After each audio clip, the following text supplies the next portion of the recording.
Mi nombre es Gina Walsh y tenía 28 años la mañana de Navidad. Todo cambió de forma satisfactoria. Esa mañana de Navidad le di a mis padres una pequeña caja envuelta. Mamá se rió. A ver si adivino, dijo. Otra vela del dólar de la decepción familiar. Papá ni siquiera levantó la vista de su teléfono. Mi hermana intervino. Mejor abre el mío. Este sí vale algo. Entonces tomé mi caja de vuelta. La abrí yo misma allí mismo, delante de todos, y levanté lo que había dentro. Mi madre empezó a llorar. Mi padre por fin levantó la mirada. Lo que vieron lo cambió todo. Antes de contarles qué había en esa caja, por favor tómate un momento para dar like y suscribirte, pero solo si realmente disfrutas esta historia. Y deja en los comentarios de dónde estás viendo esto y la hora local. Me encantaría saberlo. Ahora déjenme llevarlos de vuelta al principio. Crecí en nuestra casa a las afueras de Syracuse, Nueva York, y había dos tipos de hijas. Estaba Belle y luego estaba yo. Mi padre, Tom Walsh, era fontanero. Manos firmes, orgullo callado, el tipo de hombre que medía su valía por si las cuentas se pagaban a tiempo. Mi madre, Diane, trabajaba en la recepción de un consultorio dental. Le gustaban las cosas ordenadas. Le gustaba poder señalar algo y decir, mira, lo hicimos bien. Belle era lo que más señalaba. Mi hermana era 4 años mayor, graduada de la Universidad de Boston, casada con un abogado corporativo llamado Derek Kessler. Vivían en un bonito suburbio a las afueras de Boston. Belle tenía el título universitario, el anillo, el cargo profesional, las fotos navideñas que parecían sacadas de un catálogo. Era todo lo que mis padres imaginaban cuando pensaban en éxito. Y yo, fui a un community college, aprendí análisis de datos por mi cuenta con cursos en línea y libros de la biblioteca, me mudé a Albany a los 22 con un portátil de segunda mano y un apartamento estudio del tamaño de un estacionamiento. Cada vez que volvía a casa por las fiestas, mi madre presentaba primero a Belle ante cualquier tía o primo que pasara por allí. Luego hacía un gesto hacia mí como si fuera un detalle secundario, y esta es Gina. Está buscando su camino. Siempre estaba buscando mi camino. Nunca llegaba. Nunca había llegado. Hay algo que siempre recuerdo. En la pared del salón de mis padres había 11 fotos enmarcadas.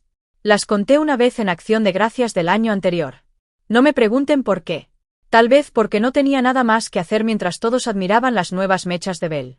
9 de las 11 eran de ella, graduación, boda, vacaciones en Santorini. 2 eran fotos familiares grupales. Ni una sola era solo mía. Dejé de contar después de eso. La Navidad anterior a que todo cambiara, mi madre le regaló a Belle un collar de plata con un colgante grabado con sus iniciales, cadena delicada, caja de terciopelo. Belle lo levantó hacia la luz y mi madre sonrió como si le hubiera entregado una parte de sí misma. Luego ella se volvió hacia mí y empujó una bolsa de regalo plana a través de la mesa. Dentro había un suéter. Morado. Yo no uso morado. Nunca he usado morado. Mi color favorito es azul marino. Se lo he dicho más veces de las que puedo contar.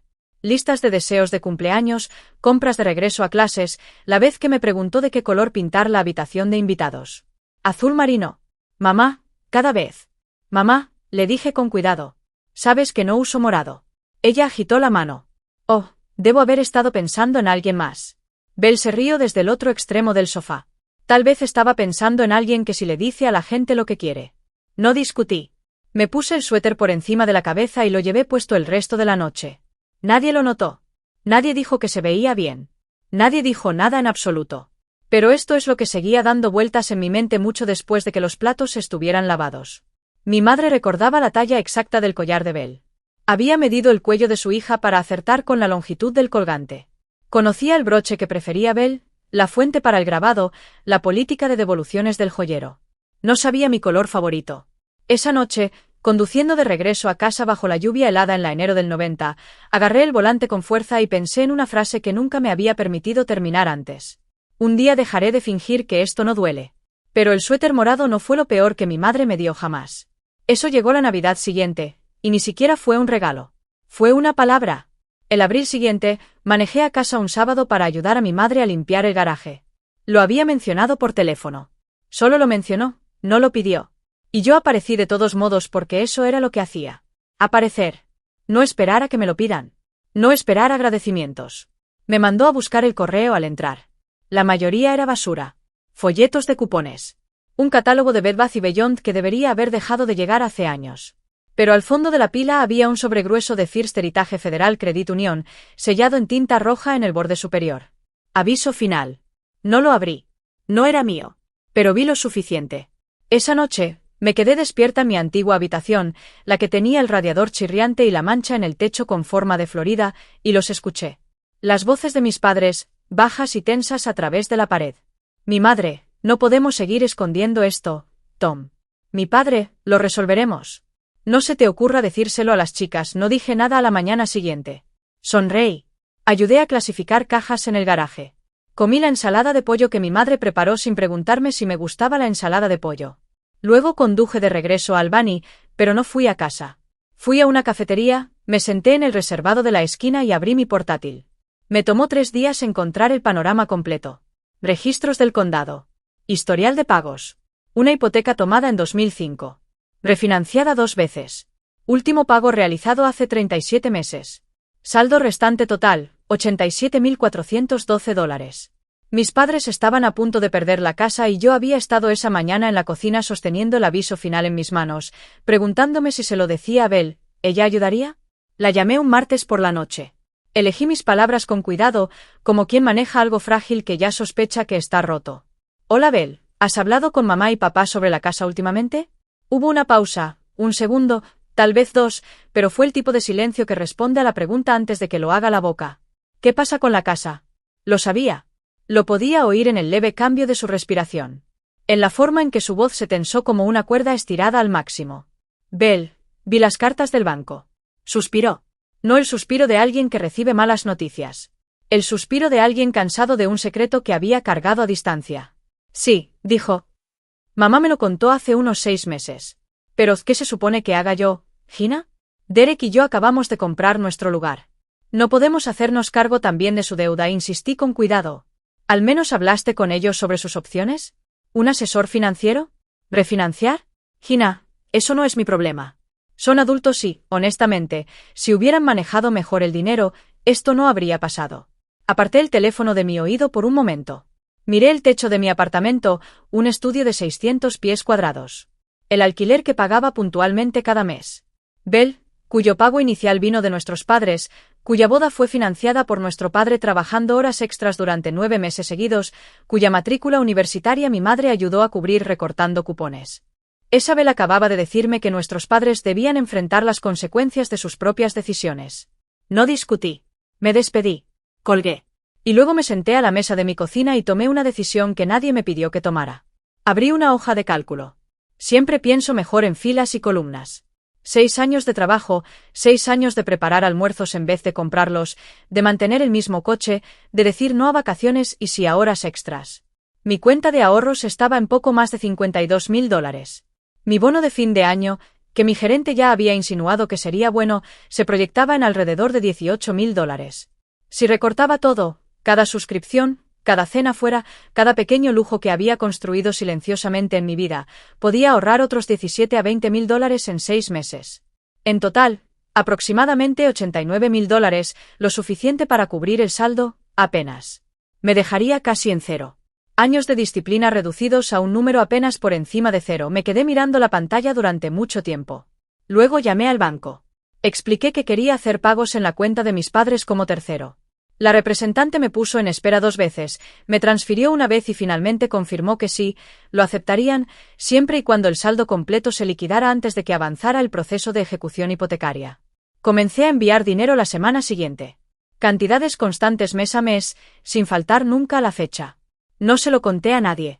Ni a mis padres, ni a Belle, ni a mis amigos. No lo publiqué. No lo escribí. Solo lo hice. La única persona que lo sabía era mi jefa, Margaret Calewa. Tuve que explicarle por qué necesitaba que me adelantaran el bono. Leyó mi solicitud, me miró por encima de sus gafas y dijo algo que he llevado conmigo desde entonces. Gina, el hecho de que estés haciendo esto dice todo sobre quién eres. No dejes que nadie te haga sentir pequeña. Margaret aprobó el adelanto esa misma tarde, y durante los siguientes 6 meses viví como si tuviera 22 años otra vez. Excepto que esta vez sabía exactamente hacia qué estaba construyendo. La mañana de Navidad, nieve ligera cayendo sobre la autopista, del tipo que no cuaja, pero que hace que todo parezca más suave de lo que es. Conduje con la caja en el asiento del copiloto, abrochada como si fuera un pasajero. Papel plateado, lazo rojo, lo suficientemente pequeña como para sostenerla con una mano. La casa ya estaba llena cuando entré al camino de entrada. El Subaru de la tía Ruth, la camioneta del tío Mike, el sedán de Kevin con la pegatina de Penn State, y el elegante Audi negro de Belle estacionado lo más cerca posible de la puerta principal, como siempre. Tomé la caja, subí los escalones, llamé una vez y entré. El salón me golpeó en una ola. Velas de canela, el chisporroteo de algo friéndose en la cocina, Bing Crosby sonando desde el viejo altavoz Bluetooth que mi padre se negaba a reemplazar. Abrigos apilados en la barandilla, zapatos amontonados junto a la puerta. Belle estaba en el sofá, con las piernas recogidas debajo de ella, contando una historia sobre un viaje de esquí en Vermont. Derek estaba junto a la chimenea, girando una copa de vino tinto como si estuviera haciendo una audición para una sesión de fotos de catálogo. Kevin y Stacy sentados en el suelo cerca del árbol, desplazando sus teléfonos. El tío Mickey en el sillón junto a la ventana, medio dormido. Mi madre apareció desde la esquina de la cocina, secándose las manos con un paño. «Oh, llegaste. Ya empezaba a pensar que te habías olvidado de nosotros. ¡Feliz Navidad, mamá!».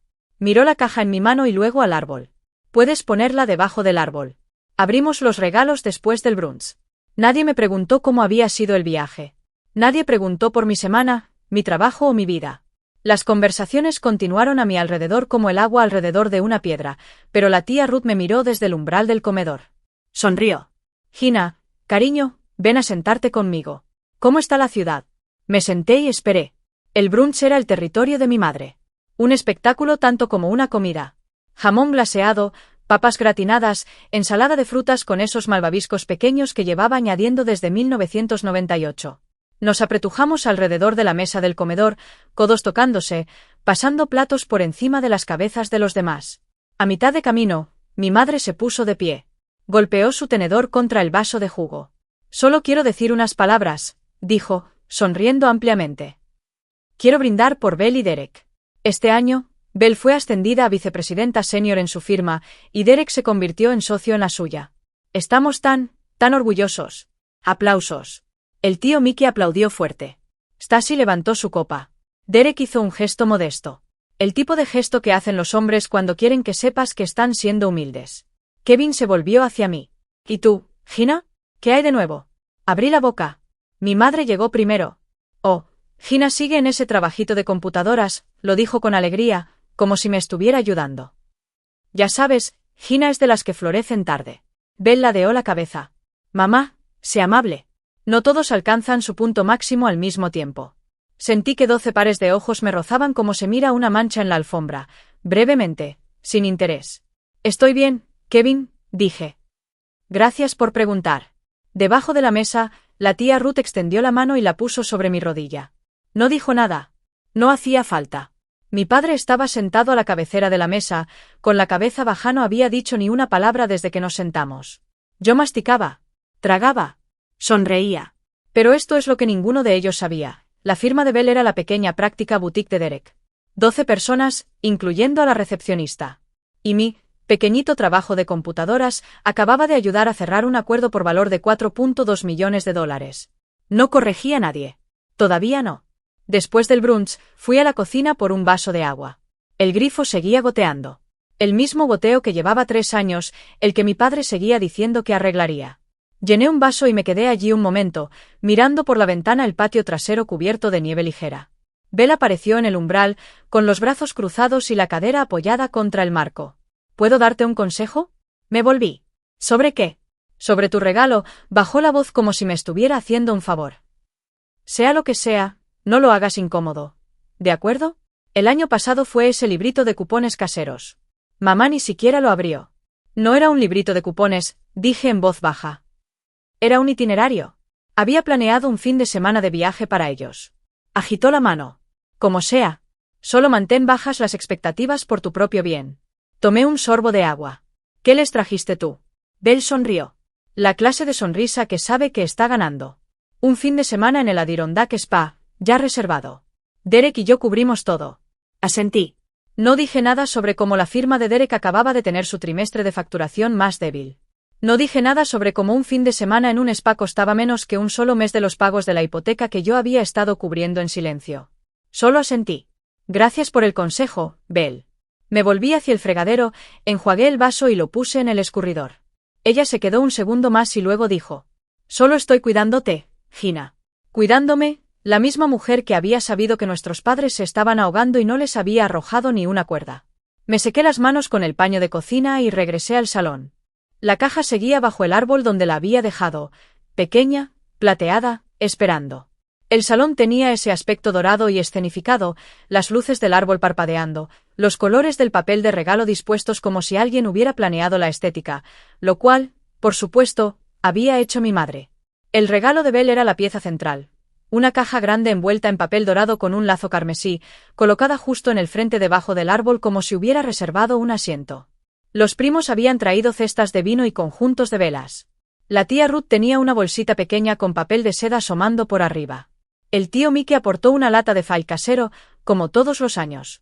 Y luego estaba el mío, una caja del tamaño de mi palma, metida en una esquina detrás de la falda del árbol, apenas visible a menos que alguien estuviera buscando de verdad. Derek la levantó, le dio la vuelta. ¿Qué es esto? ¿Una caja de anillo? Río. Stacy se inclinó. Tal vez Gina por fin tiene novio. Es para mamá y papá, dije. Mi madre le echó un vistazo.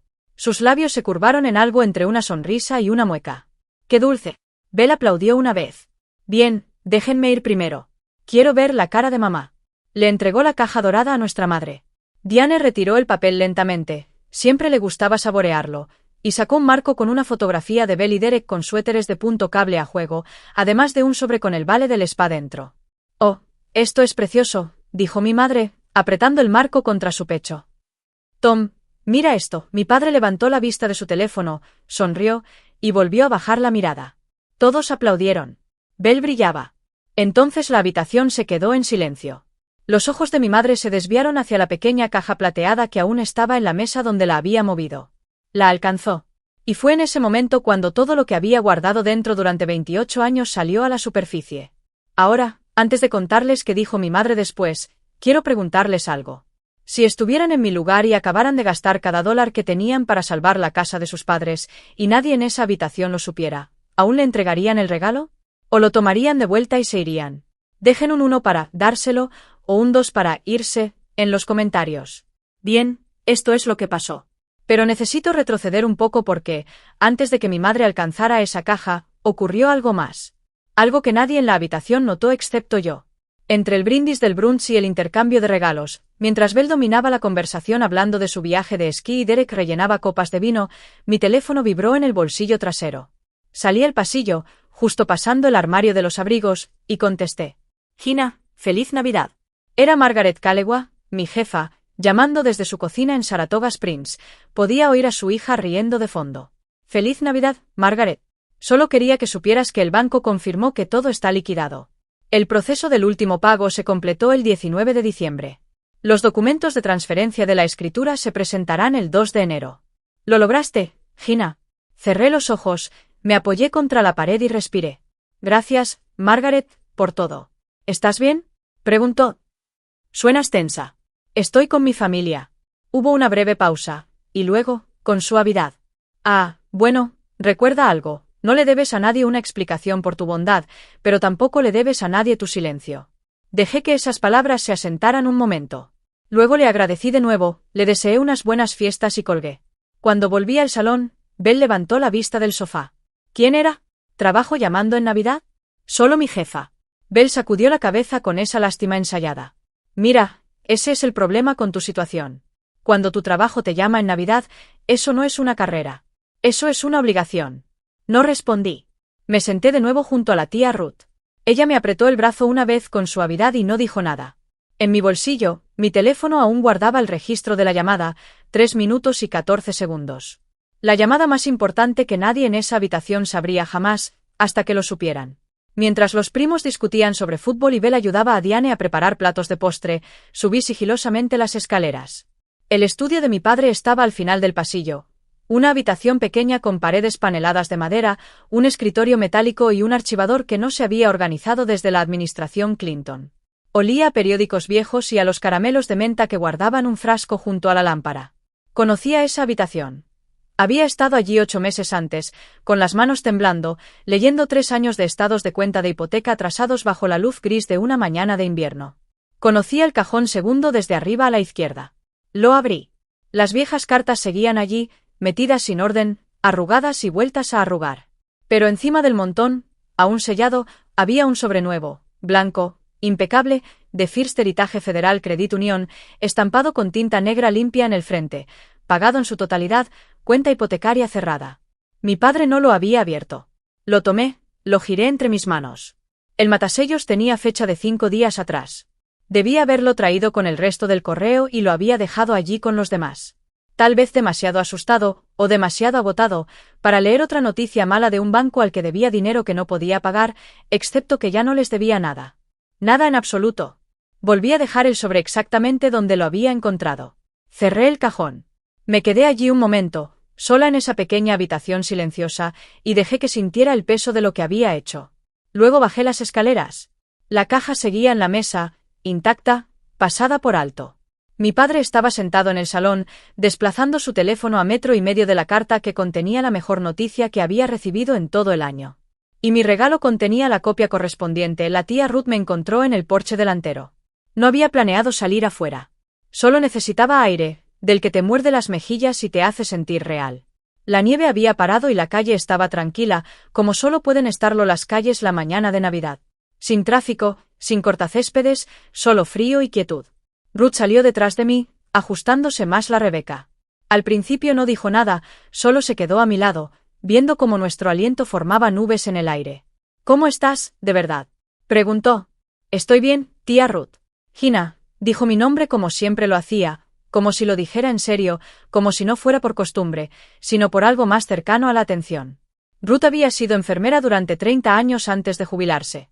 Podía detectar el dolor como otros detectan el clima. Veo cómo te hablan, dijo en voz baja. Lo he visto durante años y me avergüenza no haber dicho más. No respondí de inmediato. El frío se sentía bien. Clarificador. Sea lo que haya en esa cajita tuya, continuó, espero que la entregues por las razones correctas. No para demostrar nada, no para ganarte su amor, solo porque es quien eres. La miré. Lo es, me atrajo hacia un abrazo. De esos que son más hombro que apretón, firme, cálido, breve, del tipo que dice lo que las palabras no alcanzan del todo. Luego, susurró. No importa lo que digan cuando la abran, recuerda, ya ganaste, cariño. Nos quedamos allí otro minuto. Luego me dio una palmadita en el brazo y entró de nuevo. La seguí. El salón se estaba reorganizando alrededor del árbol, todos tomaban posiciones para el intercambio de regalos. Mi caja seguía en la mesa, pequeña, plateada, lista. Y yo también. El intercambio de regalos fue rápido. Kevin recibió un reloj nuevo. Stacy recibió una tarjeta de regalo y fingió estar emocionadísima. El tío Mike desenvolvió una camisa de franela y la levantó como si hubiera ganado la lotería. La tía Ruth abrió una bufanda de Diane, cachemira, considerada, un esfuerzo poco común, y le agradeció en voz baja. Uno a uno, los regalos desaparecieron de debajo del árbol. Lazos rizados en el suelo, papel de regalo amontonado en la bolsa de reciclaje junto a la puerta, y solo quedó uno. Mi madre tomó la caja plateada. La sostuvo flojamente entre 2 dedos. Del modo en que se sostiene algo que no se espera que sea importante. Muy bien, dijo mi madre. Veamos qué trajo Gina. Belle ni siquiera levantó la vista de su teléfono. Mejor abre el mío, mamá. Este sí vale algo. Unas cuantas personas rieron. Risas cortas, incómodas. Del tipo que llena el silencio cuando nadie sabe qué más hacer. Mi madre sacudió la caja ligeramente. Apenas hizo ruido.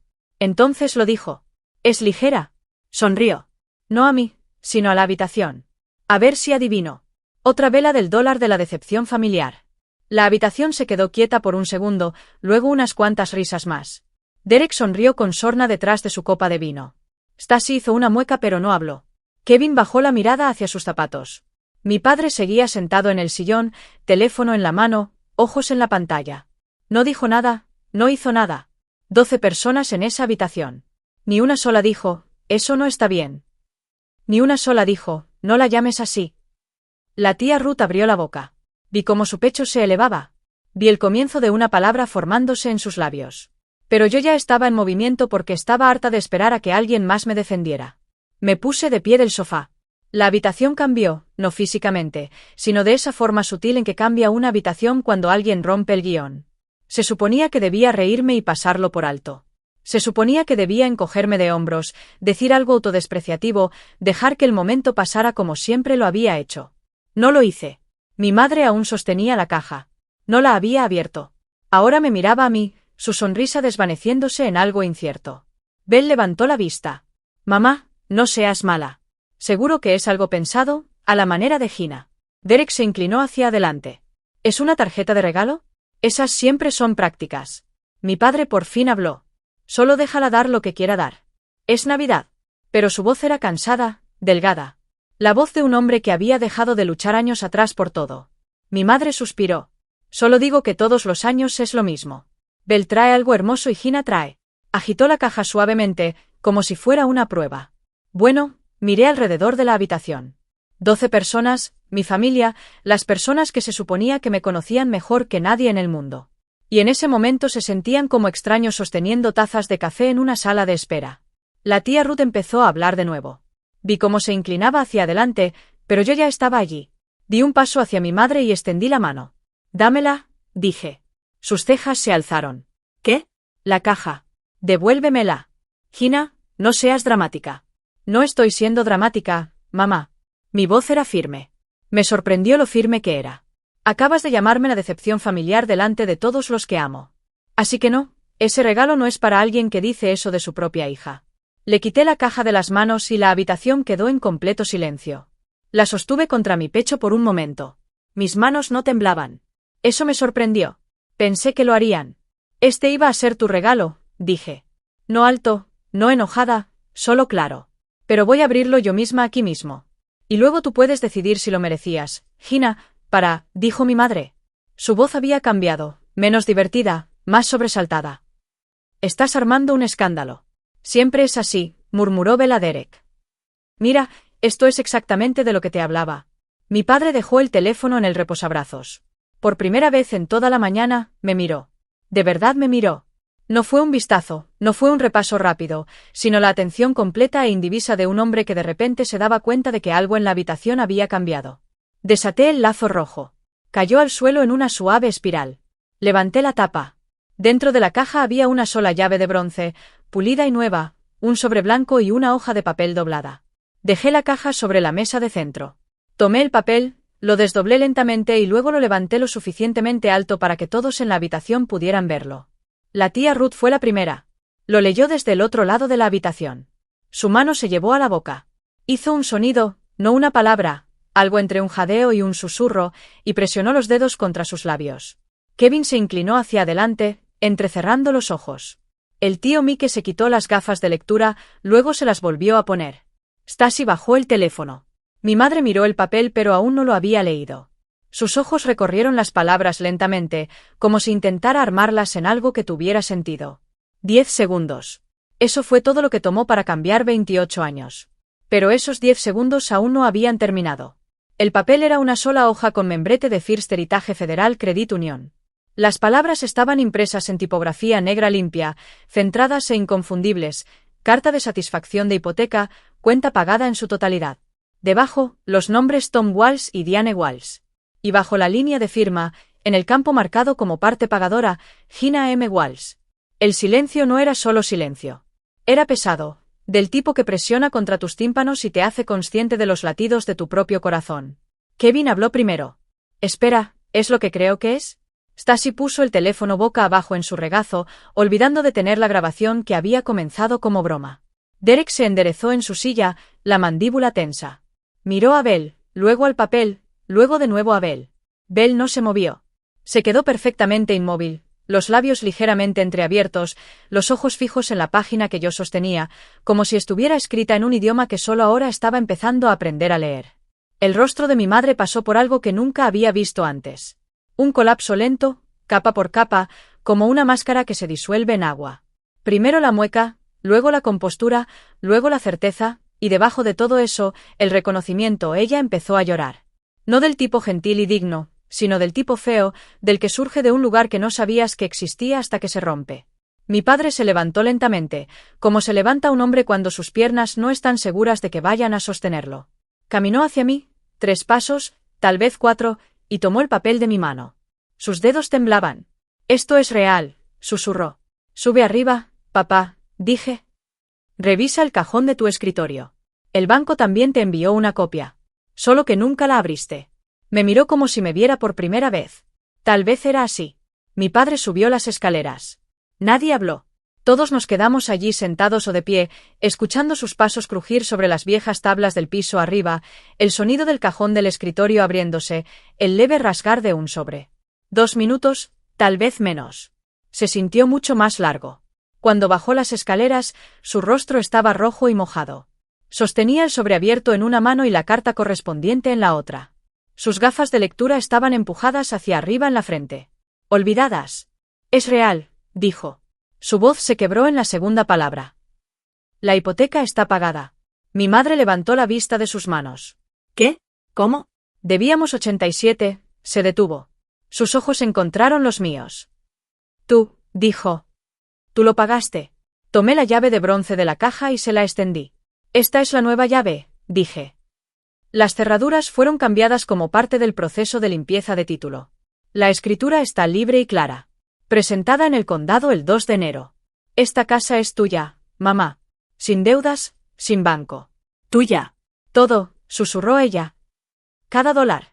Mi madre hizo un sonido que nunca le había oído. Algo crudo e inacabado, como una frase que empieza en el pecho y nunca llega a convertirse en palabras. Se cubrió el rostro con ambas manos y sollozó. No la versión pulida de película para televisión, sino la que te sacude los hombros y te roba el aliento. Mi padre se hundió en la silla más cercana, la carta contra su pecho, mirando al techo, parpadeando con fuerza. La tía Ruth lloraba en silencio en su asiento, con la mano sobre el corazón. El tío Mike la rodeaba con un brazo. Kevin estaba sentado con los codos en las rodillas, la boca abierta, sacudiendo la cabeza lentamente. Nadie rió. Nadie aplaudió. Nadie brindó. Solo se quedaron allí sosteniendo el peso de algo que no habían visto venir porque nunca habían estado mirando. Belle no se había movido. Seguía sentada en el sofá con las manos en el regazo, perfectamente inmóvil, como alguien esperando una fotografía que nunca iba a tomarse. Kevin fue quien rompió el silencio. «Espera, ¿Gina pagó toda la hipoteca sola?» La voz de la tía Ruth llegó desde el otro lado de la habitación, clara y firme. Eso es lo que dijo. Belle tragó saliva. Pude ver cómo se movía su garganta. Yo no sabía que era tan grave. Esa frase cayó en la habitación como un vaso que se rompe, en ti que todas las cabezas se giraban, no hacia mí, sino hacia ella. Tú lo sabías, Belle, dije. Mantuve la voz nivelada. Mamá te lo contó hace 6 meses. La cabeza de mi madre se levantó de golpe, con las lágrimas aún surcándole el rostro. Tú lo sabías. La compostura de Belle se resquebrajó. Solo una fisura, pero visible. Mamá, me dijiste que no me preocupara por eso. Te dije que estábamos pasando apuros, dijo mi madre. Su voz aún no estaba enfadada. Era algo peor. Era desconcierto. Te pregunté si tú y Derek podían ayudar aunque fuera con un solo pago. Derek miraba fijamente al suelo. Su mano ya no estaba sobre la de Belle. La tía Ruth se inclinó hacia adelante. Habló despacio, deliberadamente, como solía entregar resultados de pruebas a los pacientes. Factual, sin adornos, imposible de malinterpretar. $87.000, dijo. Tu hermana pagó cada centavo y nunca pidió ni un ápice de reconocimiento. La boca de Belle se abrió, luego se cerró. Me miró y, por primera vez en mi vida, vi a mi hermana buscar palabras y no encontrar ninguna. La niña dorada, en silencio. La hija invisible, sosteniendo una llave. No me regodeé. No sonreí. Solo me quedé allí, con la llave de bronce en la palma abierta, y dejé que la habitación se enfrentara a la verdad. Mi padre fue el primero en hacer la pregunta que todos estaban pensando. Gina se inclinó hacia adelante en su silla, aún con la carta apretada contra el pecho. ¿Cómo? ¿Tu trabajo? Pensé que eras. Pensaste que tenía un trabajito de computadoras, dije sin amargura, solo como un hecho. Bajó la mirada. Mi madre se secó la cara con el dorso de la mano. Esperando. Soy analista senior de datos, dije, en una empresa de tecnología inmobiliaria con sede en Albany. Llevo allí 6 años. Empecé como interna y fui ascendiendo. Este año ayudé a cerrar un acuerdo por valor de $4,2 millones. La habitación estaba tan silenciosa que podía oír el zumbido de las luces del árbol de Navidad. Mi jefa, la que me llamó en Navidad, la que Belle dijo que era prueba de que mi trabajo era una obligación, es la CEO. Me llamó para desearme feliz Navidad porque me respeta. Belle apartó la mirada. La voz de mi madre salió fina, frágil. ¿Por qué nunca nos lo dijiste? Dejé que la pregunta se asentara un momento. Merecía una respuesta de verdad. ¿Cuándo, mamá? Dije. Entre el momento en que llamaste a mi trabajo una obligación y el momento en que me llamaste la decepción familiar. ¿Cuándo exactamente se suponía que debía mencionarlo? No tenía respuesta. No esperaba una. Suavicé la voz, no porque se lo debiera, sino porque lo que estaba a punto de decir importaba más que nada de lo que había dicho hasta entonces. No lo hice por reconocimiento, dije. Lo hice porque esta casa es donde crecí. Aprendí a montar en bicicleta en ese camino de entrada. Hice tareas en esa mesa de la cocina, y no quería que la perdieran. Hice una pausa. Pero necesito que escuchen algo. Toda la habitación esperó. No alcé la voz. No hacía falta. La habitación ya era mía. Amo a esta familia, dije. Por eso hice lo que hice. Pero algo tiene que cambiar. Mi madre se secó los ojos. Mi padre apretó el reposabrazos. No soy la decepción familiar. Nunca lo fui. Solo que no era la hija que querían presumir. Y esa es su pérdida, no mi fracaso. Miré a mi madre. Se estremeció, pero sostuvo mi mirada. A partir de ahora, si quieren que esté en esta mesa, en esta casa, en estas fiestas, necesito estar aquí como una igual, no como el chiste, no como un pensamiento secundario, no como la que cuyo regalo se ríe antes siquiera de abrirlo. Stacy tenía la mano sobre la boca. Kevin asentía lentamente, como si estuviera escuchando algo que había sentido pero nunca había sabido cómo decir. No les estoy pidiendo que me agradezcan, dije. Les estoy pidiendo que me vean. Eso fue todo lo que tenía. Sin monólogo, sin gran final, solo la verdad. De pie en medio de un salón que olía a canela y arrepentimiento. Mi padre fue el primero en moverse. Se levantó, cruzó la habitación en 3 pasos inseguros y me rodeó con los brazos. No dijo una palabra. Solo me abrazó con fuerza, temblando, el tipo de abrazo que lleva 28 años de silencio comprimidos dentro. La tía Ruth ahora lloraba abiertamente, presionando una servilleta contra su rostro. El tío Mike tenía la mano en su espalda. Kevin carraspeó, parpadeó con fuerza, miró hacia otro lado. Stacy guardó su teléfono en el bolsillo por completo, pantalla hacia abajo, como si estuviera guardando algo para siempre. Y Belle estaba al otro lado de la habitación, cerca de la puerta, con los brazos cruzados sobre sí misma, los ojos rojos y vidriosos, observando cómo la familia se reorganizaba alrededor de la hija a la que nunca había tomado en serio. No se movió. No habló. Por primera vez en su vida, Belle Walsh Kessler no era el centro de la habitación. Mi padre se sentó a mi lado en el sofá. La habitación se había vaciado un poco. Kevin y Stacy se habían ido a la cocina, dando espacio sin que se lo pidieran. El tío Mike estaba de pie junto a la ventana, con los brazos cruzados, mirando hacia afuera. La tía Ruth se quedó en su silla, pero no dijo nada. Ya había hecho su parte. Mi padre tenía la carta del banco sobre la rodilla, alisando los dobleces con el pulgar. Necesito decirte algo, Gina. Está bien. Sabía de la hipoteca antes que tu madre. Fui yo quien se atrasó. Hizo una pausa, tragó saliva. Perdí la mitad de mis horas hace 3 años. El negocio se ralentizó. Entraron chicos más jóvenes, con tarifas más bajas, y mi cuerpo. Mis rodillas ya no son lo que eran. No podía seguir el ritmo. No dije nada. Solo escuché. Estaba demasiado avergonzado para decírselo a nadie. Ni a tu madre, ni a Ruth, ni a nadie. Pensé que podía salir del hoyo solo. No pude. Se volvió hacia mí. Sus ojos estaban húmedos. Y por primera vez, vi algo en ellos que no era distancia ni distracción. Era vergüenza. Y debajo de eso, algo peor. Admiración que no había sabido cómo expresar. Cuando te veía, dijo lentamente, trabajando duro, viviendo sola, sin quejarte nunca. Debí haber estado orgulloso, pero en cambio me sentía avergonzado porque mi hija de 28 años manejaba la vida mejor que yo. Su voz se quebró en la última palabra. Así que apartaba la mirada. Miraba mi teléfono porque era más fácil que mirarte a ti y ver todo lo que yo no era. Extendí la mano y tomé la suya. Era áspera, callosa, la mano de un hombre que había construido cosas toda su vida y sentía que no tenía nada que mostrar por ello. Lo siento, Gina, dijo. Lo siento mucho. No era una disculpa perfecta, pero era real, y lo real era suficiente para empezar. Mi madre se acercó del modo en que uno se acerca a algo que ha roto y no está seguro de poder arreglar. Lentamente, con cautela, las manos sin saber dónde posarse. Se sentó en el borde de la mesa de centro, frente a mí. Su rostro estaba manchado, el rímel ligeramente corrido, y por primera vez en mi memoria, no parecía importarle cómo se veía. Gina, apretó los labios. No sé qué decir. No tienes que decir nada ahora, mamá. Pero sí tengo que decirlo. Su voz se afinó. Te llamé delante de todos. Dije cosas terribles. Sí, dije. Lo hiciste. No quise decir. Si quisiste decirlo, mamá. Mantuve la voz suave. Suave, pero clara. Tal vez no con crueldad, pero cada comparación la sentiste. Cada vez que presentabas primero a Belle y a mí en segundo lugar, cada vez que olvidabas mi color favorito y recordabas la talla exacta del collar de ella. Abrió la boca, luego la cerró. Observé cómo la comprensión se asentaba sobre ella. No de golpe, sino en capas, cada una más pesada que la anterior. No sé siquiera por qué. Porque era más fácil estar orgullosa de Belle, dije. Ella te daba cosas que podías mostrarle a la gente. Un título de una buena universidad, una boda con fotógrafo, un yerno con un cargo importante. Yo te daba cosas que tenías que sentir, y tú elegiste las que podías enmarcar. Mi madre presionó los nudillos contra su boca. Lágrimas frescas corrieron sobre sus dedos. Extendí la mano y la puse en su hombro. Te amo, mamá, pero el amor no basta si solo va en una dirección. Me miró cruda, despojada, sin ninguna de las armaduras que solía llevar. Quiero arreglar esto, susurró. Entonces arréglalo, dije. No con palabras, con cómo me trates a partir de ahora.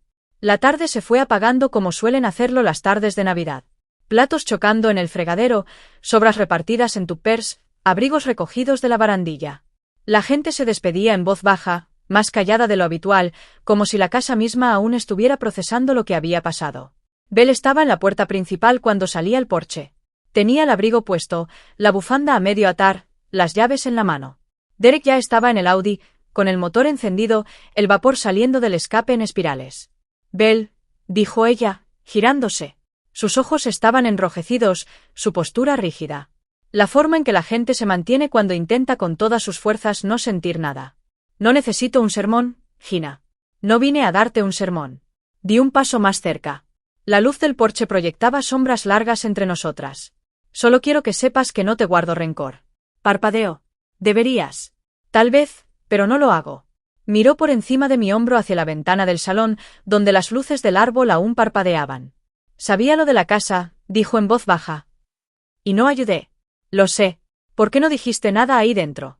¿Por qué no me lo echaste en cara? Porque esa no soy yo. Hice una pausa. Pero Belle, el hecho de que esperaras que lo hiciera dice mucho de en quién te has convertido.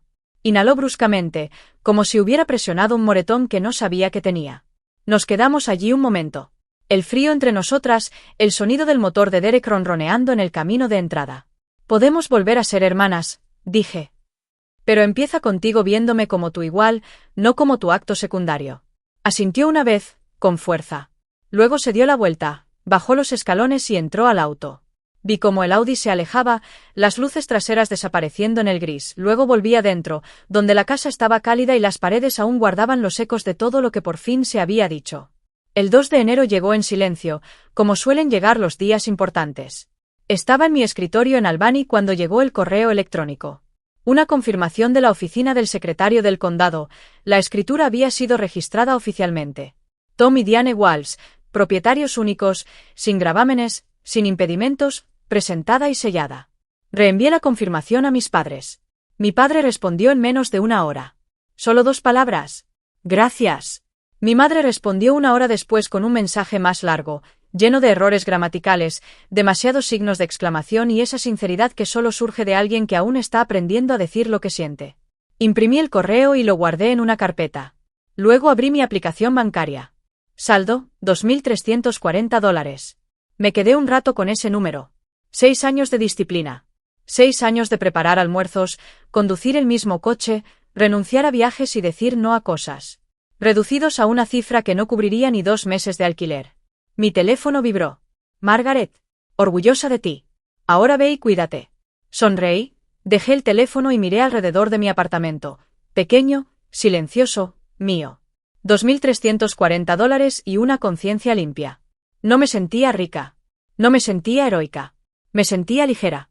El tipo de ligereza que no viene de tener más, sino de ya no cargar con algo que nunca debió ser un secreto. Reconstruiría. Sabía que podía. Lo había hecho antes con menos. La diferencia esta vez era que no estaba construyendo hacia algo para demostrar. Estaba construyendo desde algo que yo había elegido. Mi cuenta de ahorros decía 2.340. Mi autoestima decía algo completamente distinto. 2 semanas después, conduje a casa. No por una fiesta, no porque me lo pidieran, solo porque era sábado y quería ver a mis padres. Eso solo ya era nuevo. Mi madre abrió la puerta antes de que yo llamara. Debía estar mirando por la ventana. Me abrazó en el umbral más tiempo del habitual y dijo: «Entra. Hace un frío tremendo». La casa olía a café y a algo horneándose. Colgué mi abrigo en el gancho. Había un gancho nuevo, uno que no estaba antes, justo al lado de la puerta, a mi altura. Caminé hacia el salón. Me detuve. 12 marcos en la pared. No, 13. El nuevo colgaba entre la foto grupal de Acción de Gracias y el retrato de la boda de Belle. Era yo de pie frente al edificio de mi oficina, con una chaqueta azul marino, sonriendo de esa forma ligeramente torpe con la que sonrío cuando no espero una cámara. Mi foto profesional de LinkedIn. Mi madre la había encontrado, la había impreso, la había enmarcado y la había colgado en la pared. La miré más tiempo del que debería. La puse la semana pasada, dijo ella desde atrás. Espero que esté bien. Está bien, mamá. Jugaba nerviosamente con el paño de cocina en sus manos. También pedí nuevos manteles individuales para la mesa. Azul marino. Me acordé. Me volví hacia ella. Parecía insegura, como una alumna entregando una tarea sin estar segura de si aprobaría, pero estaba intentando. Eso importaba. Gracias, dije, y lo dije en serio. Mi padre entró por el pasillo trasero, sin teléfono en la mano. Llevaba las mangas remangadas y las botas cubiertas de aserrín. Hola, pequeña, dijo, señalando con la cabeza hacia el patio trasero. ¿Quieres ayudarme a arreglar la barandilla del porche? Lleva inclinada desde octubre. Claro, papá. Pequeñas cosas, cosas silenciosas, pero exactamente en la dirección correcta. 3 semanas después de Navidad, mi teléfono vibró en la mesita de noche a las 11 de un martes por la noche. Belle. Casi no lo abrí. No por rabia, por costumbre. Los mensajes de Belle solían venir con un propósito que beneficiaba a Belle, una opinión que quería validar, una foto que quería que le alabaran, un problema que quería que yo absorbiera. Pero algo me hizo deslizar el dedo. Hola, he estado pensando en lo que dijiste en el porche. Sobre ser iguales. Creo que no te he tratado así. No desde hace mucho tiempo. Tal vez nunca. Y lo siento.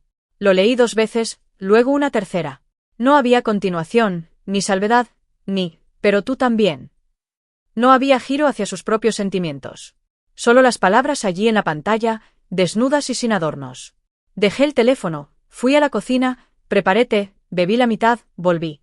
1 hora después, respondí. Gracias. Eso significa algo. Aparecieron 3 puntos, desaparecieron, aparecieron de nuevo. ¿Podemos tomar un café alguna vez? Solo nosotras. Sin mamá, sin Derek, solo nosotras. Miré al techo. Pensé en 28 años de suéteres morados, frases interrumpidas y ser presentada en segundo lugar. Pensé en saber que nuestros padres se estaban ahogando y elegir mirar hacia otro lado. Pensé en la palabra iguales y en cómo podría verse realmente entre 2 personas que nunca la habían practicado. Me gustaría, escribí. Sin signo de exclamación, sin emoji, sin prisa. Porque esto es lo que había aprendido, el perdón no es un momento. Es una dirección. No llegas a él. Avanzas hacia él con una pequeña decisión a la vez. Y algunos días das un paso atrás. Y eso también está bien. Belle y yo tomaríamos ese café. Si arreglaría todo, no lo sabía. Pero la puerta estaba abierta y ninguna de las 2 la había cerrado. La gente escucha una historia como la mía y dice cosas como, «Eres tan fuerte». Y lo agradezco. De verdad. Pero quiero ser honesta sobre cómo se veía realmente la fuerza para mí. Porque no era lo que esperarías. La fuerza no fue estar de pie en ese salón sosteniendo un papel en alto. Esa fue la parte fácil. Para entonces, el trabajo duro ya estaba hecho. 6 meses de pagos, 6 años de ahorros, toda una vida aprendiendo a valorarme a mí misma, incluso cuando las personas más cercanas a mí no lo hacían. La fuerza fue aquella noche de martes en septiembre cuando me senté a la mesa de mi cocina con una transferencia bancaria abierta en la pantalla, a punto de enviar $4,000 a una cuenta a la que mis padres ni siquiera sabían que tenía acceso, y me pregunté, ¿lo estoy haciendo para que me quieran o porque es lo correcto? Si la respuesta hubiera sido para que me quisieran, me habría detenido, porque esa es una deuda que ninguna cantidad de dinero puede saldar. Pero la respuesta fue más simple. Era lo correcto y yo podía hacerlo. Así que lo hice. La fuerza no fue ganar la habitación aquella mañana de Navidad. La fuerza fue saber que habría estado bien si me hubiera marchado. No me quedé porque los necesitaba. Me quedé porque, por fin, torpemente, de forma imperfecta, gesto incómodo tras gesto incómodo, me mostraron que estaban dispuestos a intentarlo. Si no lo hubieran hecho, estaba preparada para irme. Ya había hecho las paces con eso. Y eso, más que la escritura, más que la llave, más que cualquier revelación, fue el verdadero regalo que me di a mí misma. No necesitas el permiso de tu familia para saber tu propio valor. No necesitas sus aplausos para construir una vida. Y no necesitas su disculpa para establecer un límite. Pero si te ofrecen una de verdad, está bien quedarse y ver qué crece. El diciembre siguiente volví a casa en coche. La misma ruta, la misma nieve, las mismas 2 horas y media en la autopista. Pero cuando crucé la puerta, algo era diferente. Y no era la casa. Mi madre me recibió en el pasillo. «Feliz Navidad, cariño.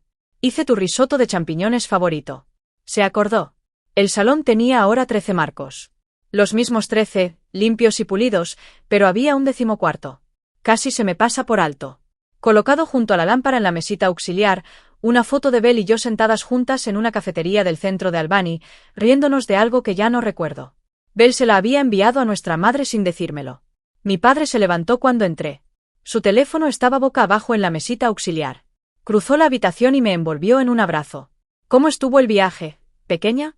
Belle llegó 1 hora después. Llamó a la puerta. Siempre solía entrar sin más. Y cuando abrí, me miró y dijo: «Hola, hermanita». Sin presentar primero a nadie. Sin comparación, sin espectáculo. Derek la siguió, asintió y dijo: «Me alegra verte, Gina». Y pude notar que lo decía en serio, del modo en que alguien lo dice cuando ha tenido tiempo de replantearse lo que daba por sentado. La tía Ruth estaba sentada en su silla habitual, observando todo con una sonrisa tranquila y una taza de café equilibrada en la rodilla. Cuando abrimos los regalos, mi madre alcanzó el mío primero. Desenvolvió el papel con cuidado. Dentro había un diario encuadernado en cuero que había mandado estampar en letras doradas, recetas de la familia Walsh. Había pasado 3 meses recopilando cada receta que nuestra abuela había hecho alguna vez. Escrita a mano de memoria, de antiguos libros de cocina de iglesia, de las notas de la cocina de la tía Ruth. Mi madre lo apretó contra su pecho y cerró los ojos. «Esto», dijo, «es el mejor regalo que he recibido en mi vida». Nadie rió. Nadie comparó. Era solo una familia, imperfecta, marcada, aprendiendo, sentada en una habitación que aún les pertenecía porque alguien los amó lo suficiente como para asegurarse de que así fuera. No era perfecto, pero por primera vez, era real. Si estás escuchando esto y te ves reflejado en algún lugar de mi historia, si eres el que tu familia pasa por alto, el que ve cómo se ríen de sus regalos antes de abrirlos, el que da y nunca escucha un simple «gracias», quiero que sepas algo, no eres la decepción familiar. Eres la columna vertebral silenciosa que aún no han aprendido a valorar. El que aparece, el que recuerda, el que hace cuentas a medianoche y encuentra la forma de que todo funcione. Y algún día tal vez lo vean, tal vez se queden de pie en un salón con lágrimas en el rostro preguntándose cómo pudieron pasarlo por alto tanto tiempo. Pero incluso si no lo hacen, incluso si nunca abren el sobre, nunca cuentan los marcos, nunca aprenden tu color favorito, tú lo verás. Tú lo sabrás y eso basta. No esperes su permiso para valorarte a ti mismo. No esperes su disculpa para poner límites. Puedes amar profundamente a las personas y aún así negarte a ser su chiste. Mi nombre es Gina Walsh. Tenía 28 años aquella mañana de Navidad. Mi madre me llamó la decepción familiar delante de 12 familiares. Ahora tengo 30 y te cuento esta historia desde el salón de mi propio apartamento, con $2.300 que se convirtieron en un nuevo comienzo y una familia que sigue aprendiendo, sigue tropezando, pero por fin camina en la dirección correcta. Gracias por escuchar. Gracias por quedarte hasta el final. Así que aquí va mi última pregunta para ti. Si tuvieras esa caja plateada en las manos, sabiendo todo lo que costó, sabiendo lo que habían dicho, ¿la habrías entregado, la habrías guardado y te habrías marchado? Deja tu respuesta en los comentarios. Y si esta historia te hizo sentir algo real, dale a suscribirte. Comparto historias como esta todas las semanas. Hay otra en la descripción que creo que te va a gustar igual. Nos vemos allí.